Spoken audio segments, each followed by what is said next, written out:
రామావతారం చాలించేటప్పుడు శ్రీరాముడి వయస్సు ఎంతో తెలిస్తే ఆశ్చర్యపోతారు. భారతదేశంలో ఆదర్శ పురుషుడు ఎవరంటే ముందుగా వచ్చే పేరు శ్రీరాముడు.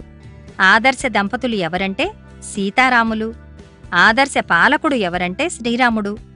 ఆదర్శ రాజ్యం ఏంటంటే రామరాజ్యం.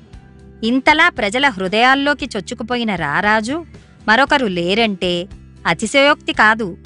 భరతజాతి గుండె చప్పుడుగా రామనామం మోగుతూనే ఉంది. సాధారణ మానవునిగా శ్రీరాముడు సాగించిన ప్రయాణం ఎందుకంత ఆదర్శప్రాయమంటే ఆయన పాటించిన ధర్మాలు గుణాలే. అలాగే రామావతారం సాక్షాత్తు వైకుంఠనాథుడు శ్రీ మహావిష్ణువు భూమిపై శ్రీరామచంద్రుడిగా జన్మించి ప్రజాపాలన ఎలా చేయాలో స్వయంగా నిర్వహించి యావత్ విశ్వానికి ఆదర్శంగా నిలిచాడు. అందుకనే త్రేతాయుగం గడిచి 1000 సంవత్సరాలు పూర్తయినా ఇప్పటికీ రామరాజ్యం అని తలుచుకుంటాం. మరి ఆయన ఎంతకాలం రాజ్యాన్ని పరిపాలించాడు? అసలు ఎంతకాలం ఈ భూమిపై నివసించాడు? ఆయన వయస్సు ఎంత అనేది తెలుసుకోవాలని ఆసక్తి ఎవరికైనా ఉంటుంది.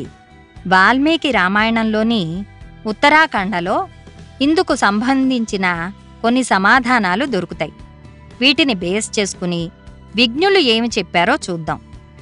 పెళ్ళయ్యే నాటికి రాముడికి 15 సంవత్సరాలు. వివాహానంతరం అయోధ్యలో 12 సంవత్సరాలు సీతారాముల ఆదర్శ దాంపత్యం సాగింది.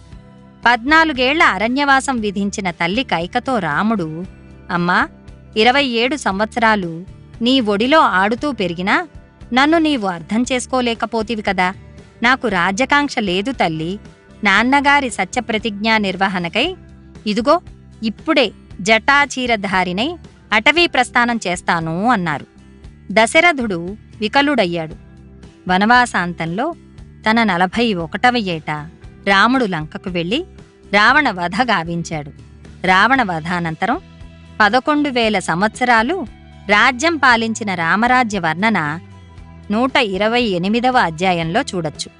దీన్ని బట్టి ఆయన 11,000 సంవత్సరాల 41 ఏళ్లపాటు రామావతారంలో మనలని అనుగ్రహించారని అర్థమవుతోంది. జై శ్రీరామ్.